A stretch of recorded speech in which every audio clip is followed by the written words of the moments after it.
Today we have the 2018 Mercedes-Benz GLE.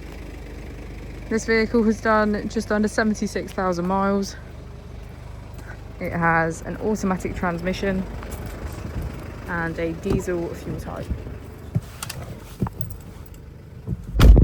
To the left of our steering wheel we have cruise control as a feature, and on the right we have voice control and automatic headlights.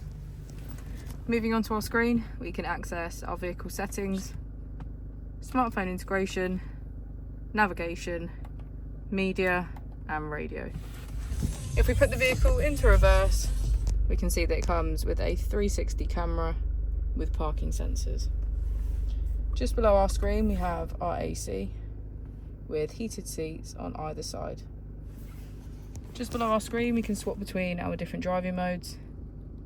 And as we go into the back of the vehicle, we can see that it has a full leather, black interior, and get a good view of our panoramic roof.